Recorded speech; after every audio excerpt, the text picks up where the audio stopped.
آپ سب کو پاک جمعے کی عبادت بہت بہت مبارک ہو۔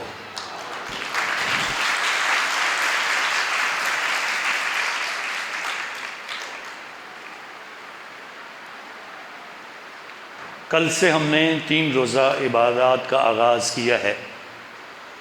جنہیں 6 روزہ عبادتیں کہا جاتا ہے، اور کل کی عبادت کا ایک خاص لمحہ جب عید فصح منائی جاتی ہے تو بچے اپنے ماں باپ سے سوال کرتے ہیں کہ ہم فصح کیوں مناتے ہیں، اور گھر کے بزرگوں اور ماں باپ کی یہ ذمہ داری ہوتی ہے کہ وہ اپنے بچوں کو اس کا جواب دیں کہ خدا نے ملک مصر میں ان کے ساتھ کیا کیا، کیسے اپنے زور بازو سے خدا انہیں وہاں سے نکال لایا، کیسے خدا نے مصریوں کو قتل کیا، اور کیسے خدا نے دنیا کی قوموں کو مارا، اور اس کے بعد وہاں سے آزادی حاصل کر کے وہ وعدے کی سرزمین میں پہنچے، اور پھر 40 سال کے سفر کے بعد عید فصح کو منایا خداوند کے کہنے کے مطابق۔ اسی سوال کو جاری رکھتے ہوئے اگر آج ہمارے بچے ہم سے سوال کرتے ہیں آج کیا ہے کہ اتنے لوگ آج عبادت کے لیے آئے ہیں، آج کیا ہے کہ لوگوں کا بڑا ہجوم آج خدا کے حضور اکٹھے ہو کر اس عبادت کا حصہ بنا ہے، سو والدین کی ذمہ داری ہے آج اپنے بچوں کو اس کا جواب دیں۔ سو جب ماں باپ یہ جواب دیتے ہیں تو پھر وہ کہتے ہیں ہم پاک جمعہ کی عبادت کے لیے آئے ہیں، پھر وہ جواب دیتے ہیں ہم پاک ماس کی پاک قربانی کے لیے آئے ہیں۔ لیکن آج کیا ہے کہ آج کا دن پاک جمعہ یہ گڈ فرائیڈے ہے، یہ بیڈ فرائیڈے کیوں نہیں ہے؟ آج اگر یسوع مسیح کے مصلوب ہونے اور اس کی موت پر ہم غور کرنے آئے ہیں تو کیسے یہ گڈ فرائیڈے بن گیا ہے؟ اور آج اگر ہم پاک ماس کی پاک قربانی کے لیے آئے ہیں تو ہمیں آج غور کرنا ہے ہم نے کیا کیا ہے۔ آج ہم عبادت کے موڈ میں تو نہیں آئے ہیں، ہم خاموش کھڑے تھے، کوائر گیت نہیں گا رہی تھی، التار کے کپڑے نہیں ہیں۔ آج آپ نے اگر غور کیا ہو تو میں بھی پہلے کبھی آ کر زمین پر لیٹا نہیں ہوں، اوندے منہ آ کر کبھی نہیں لیٹا ہوں۔ ہمیں سوچنا ہے آج کیا ہے، آج غور کر رہے ہیں۔ آخر میں میں یہ بھی نہیں کہوں گا کہ عبادت ختم ہوئی جائیں کے لیے آئے ہیں، تو گڈ فرائیڈے میں کیا گڈ ہے جس کو منانے کے لیے آج ہم اکٹھے ہوئے ہیں؟ یسوع مسیح مر گیا ہے، مصلوب ہے، اور ہم کہہ رہے ہیں یہ گڈ فرائیڈے ہے۔ تو اس گڈ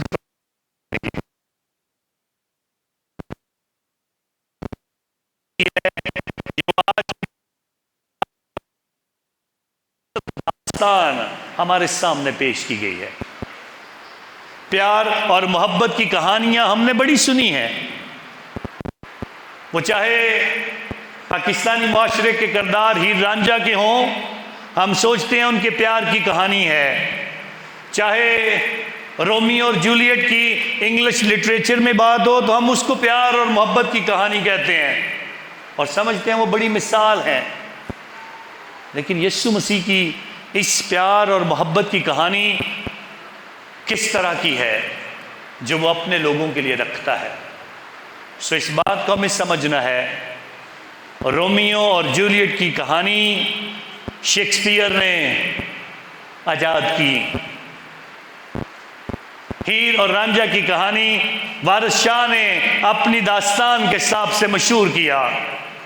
لیکن کون جانتا ہے یہ کردار اصلی تھے کہ نہیں تھے؟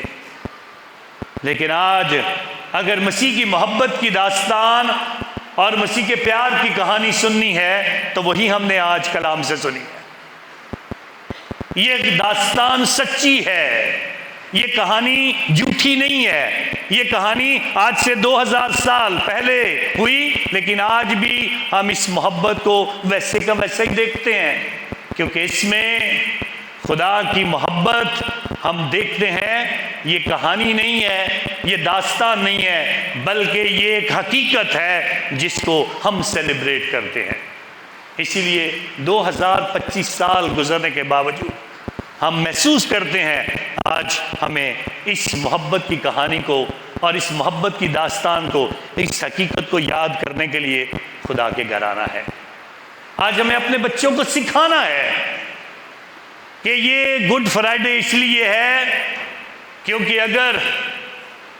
گڈ فرائیڈے ہوگا تو پھر ایسٹر ہوگا، اگر موت نہیں ہوگی پھر زندگی نہیں ہوگی، موت نہیں ہوگی تو اس پر غلبہ نہیں ہوگا، موت نہیں ہوگی اس پر فتح نہیں ہوگی، اور اگر موت پر فتح نہیں ہوگی پھر یسوع مسیح مردوں میں سے نہیں جی اٹھا۔ اس لیے اس فرائیڈے کو بلیک فرائیڈے یا بیڈ فرائیڈے نہیں کہا جاتا، بلکہ گڈ فرائیڈے کہا جاتا ہے۔ اسی لیے میں نے مناسب سمجھا آج آتے سار آپ کو اس بات کی یاد دہانی کرائی جائے اور کہا جائے ہم سب کو یہ دن مبارک ہو، کیونکہ لازمی ہے کل کا گزرا ہوا دن جب یسوع مسیح پکڑوایا گیا، اور آج جب اس کے مرنے کو اور مصلوب ہونے کو دیکھنے کے لیے اور اس کا تجربہ کرنے کے لیے ہم خداوند کے حضور آئے ہیں۔ محبت اور داستان کی یہ حقیقت کیا ہے؟ محبت اور داستان جو خداوند کے حضور اس حقیقت کو ہمارے سامنے رکھا گیا ہے، اس پر ہمیں غور کرنا چاہیے۔ یہ محبت کرنے والا، پیار کرنے والا اور جن سے محبت کرتا ہے اس کی ایک خوبصورت داستان ہے، اور اس داستان کی خوبصورتی کیا ہے اس پر ہمیں غور کرنا ہے۔ محبت کرنے والا آ کر اپنی دنیا کے لوگوں کو بتاتا ہے کہ میں تمہارے لیے آیا ہوں، لیکن کوئی اس کی سنتا نہیں ہے۔ مسیح محبت کا منبع آ کر اپنے ہاتھ ہمارے سامنے پھیلاتا ہے، اور سننے والے، دیکھنے والے اس کے کپڑے چھین کر اتار دیتے ہیں۔ وہ اپنا ہاتھ آگے بڑھاتا ہے تو لوگ اس کا ہاتھ پکڑ کر اس کے ہاتھ اور پاؤں میں کیل لگا دیتے ہیں۔ محبت کرنے والا کہتا ہے میں تمہارے ساتھ ہوں، میں تمہارے لیے مرنے کو تیار ہوں، اور وہ اس بات کو سمجھنا نہیں چاہتے ہیں بلکہ اسے اکیلا چھوڑ کر بھاگ جاتے ہیں۔ محبت کرنے والا اعلانیہ طور پر کہتا ہے میں پیاسا ہوں،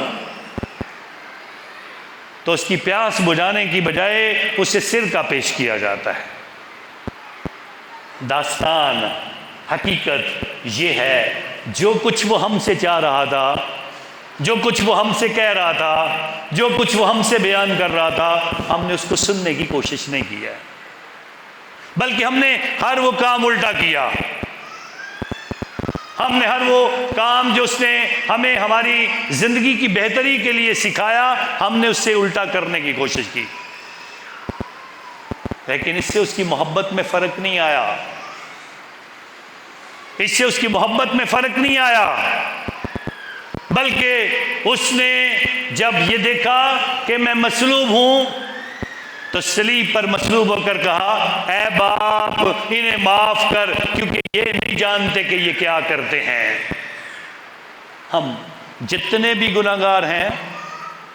ہمارے گناہ جتنے بھی بڑے ہیں، جتنی بار ہم نے اس کو رد کیا ہے، جتنی بار ہم نے مسیح کی مخالفت کی ہے، جتنی بار ہم نے اپنے مسیح ہونے سے انکار کیا ہے، جتنی بار ہم بھول گئے ہیں کہ ہماری حقیقت اور مسیحیت میں ہماری پہچان کیا ہے، ہمارے بپتسمہ یافتہ مسیح ہونے کا مطلب کیا ہے، ہم مسیح کے ساتھ کس طرح سے چل رہے ہیں، اور کئی بار ہم مسیح کو چھوڑ کر چلے گئے، اس کے باوجود بھی وہ ہم سب کو بیان کر کے بتاتا ہے اے باپ ان کو معاف کر، کیونکہ یہ نہیں جانتے یہ کیا کرتے۔ وہ ہمیں اپنے ساتھ جوڑ کے رکھنا چاہتا ہے، چاہے ہمارے گناہ بڑے ہوں، چاہے ہم بڑے سے بڑی خطا اپنی زندگی میں کر چکے ہوں، لیکن اس کے منہ سے یہی الفاظ نکلیں گے ہر اس ایک کے لیے جو اس کو یاد کرے گا، جو اس کے ساتھ چلنے کا وعدہ کرے گا، جو اس کے ساتھ زندگی بتانے کی کوشش کرے گا۔ اس سے وہ کہے گا آج ہی تو میرے ساتھ فردوس میں ہوگا، آج ہی۔ وہ ہر ایک انسان کو اس بات کی تسلی دینے کے لیے تیار ہے، ہر اس بیٹے اور ہر اس بیٹی کے لیے جو اس زمین پر رہتے ہوئے محسوس کرتا ہے کہ ہمیں خدا کی ضرورت ہے، اس کے لیے وہ اپنی ماں اسے دیتا ہے، اور ماں کو بھی اسی بات کا احساس دلاتا ہے یہ تیرے بیٹے اور بیٹیاں ہیں۔ خدا آج بھی اسی بات کا احساس دلانا چاہتا ہے ہم سب کو کہ ہم نے گو سے سرکہ دیا ہے، ہم نے اسے پیاسا رکھا ہے، ہم نے کسی کی پیاس نہیں بجھائی ہے، ہم نے کسی کا ساتھ نہیں دیا ہے، ہم نے کسی ضرورت مند کا ساتھ نہیں دیا ہے۔ وہ پیاسا ہو کر بھی ہم نے اسے سرکہ دیا، لیکن آج بھی وہ ہمیں معاف کرنے کے لیے تیار ہے۔ پھر کہہ رہا ہے میں پیاسا ہوں، پھر کہہ رہا ہے تم بدل جاؤ، پھر کہہ رہا ہے تم خدا کے قریب آ جاؤ۔ اور آج ایک بار پھر وہ ہمیں اسی بات کا احساس دلانا چاہتا ہے اور بتانا چاہتا ہے کہ خدا کے حضور میرا تعلق باپ سے جڑا ہے،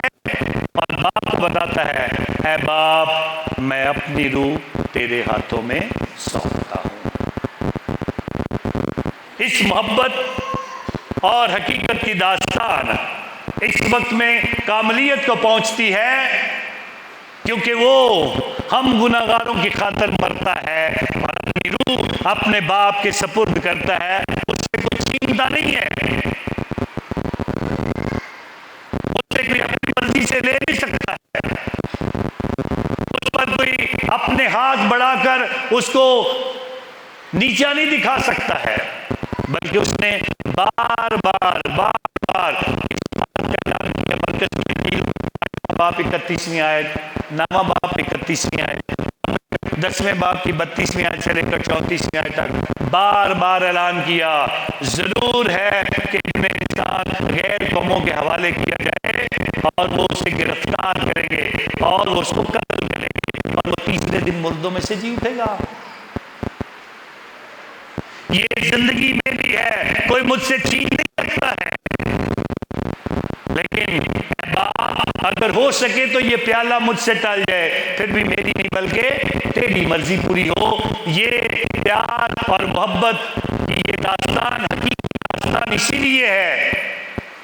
اس میں صلیب پر مرنے والا خود اپنی مرضی سے نہیں بلکہ باپ کی مرضی سے، اور یہ جانتے ہوئے کہ اس کے ساتھ اسے اپنے مشن کو پورا کرنا ہے، یہ جانتے ہوئے باپ کی مرضی یہ ہے، یہ جانتے ہوئے خدا کا وعدہ یہ ہے، یہ جانتے ہوئے دنیا کے لوگوں کی نجات کے لیے جو مجھے مرنا ہے، وہ اپنی جان دیتا ہے۔ اور آج ہمیں اسی بات پر غور کرنا ہے، آج ہمیں اسی بات پر غور کرنا ہے، اور اس بات کو غور سے سمجھنے کے لیے لازمی ہے ہم خدا کے قریب آئیں، اپنے بچوں کے ان چھوٹے چھوٹے سوالوں کا جواب دیں، بتائیں آج کے دن کی اہمیت کیا ہے، بتائیں ان کو آج کا یہ گڈ فرائیڈے گڈ اسی لیے ہے کیونکہ ہم آ کر ماتم نہیں کرتے ہیں، ہم آ کر روتے نہیں ہیں، ہم آ کر صفِ ماتم پر بیٹھ کر خداوند کے مرنے کا افسوس نہیں کرتے ہیں، بلکہ ہم اس کی قربانی کے مطلب کو سمجھنے کی کوشش کرتے ہیں، اور اس کی قربانی کا مطلب سمجھنے کے لیے بتایا گیا خدا کے کلام کے اندر وہ حقیر تھا اور ہم نے اس کی قدر نہ کی، یقیناً اس نے ہماری ہی بیماریاں اٹھا لیں، ہمارے ہی غم اس پر لاد دیے گئے، حالانکہ ہم مبروز تھے اور خدا کی طرف سے وہ مارا ہوا اور ذلیل، تو بھی وہ ہماری خطاؤں کے سبب سے زخمی ہوا اور ہماری ہی بدیوں کی خاطر کچلا گیا۔ آج خدا صلیب پر مصلوب اپنے زخم اپنے ہاتھوں کے ہمیں دکھانا چاہتا ہے، آج خدا اپنی صلیب پر مصلوب اپنے تاج کے زخم ہمیں دکھانا چاہتا ہے. آج خدا اپنی پسلی کا زخم ہمیں دکھانا چاہتا ہے, اپنے پاؤں کے زخم ہمیں دکھانا چاہتا ہے, تاکہ ہم غور کریں یہ زخم ہماری وجہ سے ہے, وہ کسی اور کی وجہ سے نہیں مر رہا, میری وجہ سے, آپ سب کی وجہ سے. ایک ایک مسیح ایماندار جو یہاں پر خدا کے حضور بیٹھا ہے, آج جو خدا کا کلام سن رہا ہے, آج جو عبادت کا حصہ ہے, آج جو آن لائن اس عبادت میں شریک ہو رہے ہیں, سب کو خدا اس بات کا احساس دلانا چاہتا ہے, اس کے زخمی ہاتھ اور اس کے زخمی پاؤں اور اس کا سر جو زخمی ہے, اس کے پسلی کے نیزے کا جو زخم ہے, یہ زخم میں نے اور آپ سب نے دیے ہیں. وہ ہماری بدیاں لے کر مرا ہے, اور مرنے کا اس کے بجا موت پر فتح حاصل کرنا ہے. ہمیں باپ کے ساتھ ملانا ہے, ہمیں خدا کے ساتھ جوڑنا ہے, ہماری ملاقات باپ کے ساتھ کروانی ہے, اور اس بات کے لیے کہ ہم نجات یافتہ مسیح بن جائیں. اسی لیے آج کا جمعہ گڈ فرائیڈے ہے, کیونکہ آج اگر یسوع نہ مرتا تو زندگی ہمارے لیے ہمیشہ کی زندگی نہیں بن سکتی تھی. آج یسوع نہ مرتا تو یہ موت کا دروازہ کبھی بھی کھل نہیں سکتا تھا ہمیشہ کی زندگی تک پہنچنے کے لیے. آج اگر یسوع نہ مرتا تو یسوع کبھی بھی اس موت کو ہرا نہیں سکتا تھا, شیطان کو شکست نہیں دے سکتا تھا. آج ایسے لگتا ہے کہ مصلوب یسوع جو ہے وہ مر کر ہمیں ہمیشہ کی زندگی کی طرف لے جانے کے لیے اس کا مرنا لازمی ہے. یہ بات سیکھنی ہے, اس بات پر ہمیں غور کرنا ہے. لیکن اس کا تجربہ ہم کیسے کریں گے؟ اس کا تجربہ ہم آج جب صلیب کا بوسہ لیں گے, اس عبادت کے دوران جب ہمیں کہا جائے گا کہ ہم پاک صلیب کو چومیں, تو پھر چومنے کا مطلب یہ ہے اس کے زخموں کو دیکھ کر جائیں. آج جب آپ چومیں گے تو پھر اس کے زخموں پر غور کرنے کی کوشش کریں. یہ پیار اور محبت کی داستان ہمیں بتاتی ہے خدا ہم سے کس قدر مہربان ہے, وہ کس طرح سے ہم پر رحم کرتا ہے, کس طرح ہمارے گناہوں کی خاطر وہ خود مر جاتا ہے, کس طرح ہمارے ہی گناہ اس پر لاد دیے گئے, ہماری ہی بدیاں جو ہے اس پر لاد دی گئیں, ہماری ہی بدلیوں کی خاطر وہ کچلا گیا ہے. اور پھر خدا کے کلام میں لکھا گیا اس کے مار کھانے سے ہمیں شفا ملی ہے. آپ سب کی شفا اس کے خون کے ساتھ جڑی ہے, اس کی موت کے ساتھ جڑی ہے, اس کی اس طرح سے مصلوب ہونے کے ساتھ جڑی ہوئی ہے. اس لیے جب آپ پاک صلیب کو چومیں تو خداوند کو کہیں اے خداوند رحم کر, اب بھی اگر کوئی میرے اندر کو بدی ہے, اب بھی کوئی میرے اندر کوئی ایسی بری بات ہے, اب بھی میرے اندر اگر کچھ برا ہے, اے خداوند مجھ پر رحم کر. سو وہ رحم آپ کو آج خدا کی اس حقیقی داستان کو سمجھنے کے لیے موقع دے گا. سو لازمی ہے ہم اس صلیب کے آگے جھکنا سیکھیں, اس صلیب کو سجدہ کرنا سیکھیں, اس صلیب کی تعظیم کرنا سیکھیں, اس صلیب کے وسیلہ سے جو زندگی اور خداوند کے حضور اس زندگی کو ہمیشہ کی زندگی میں بدل دیتی ہے, اور خدا کے حضور جو آزادی کی صلیب بن جاتی ہے, جو موت پر فتح کی صلیب بن جاتی ہے, جو صلیب ہمیں ہر مصیبت سے, ہر تکلیف سے, ہر آفت سے بچاتی ہے, وہ صلیب ہمیں آج اس کے آگے جھکنا سیکھنا ہے,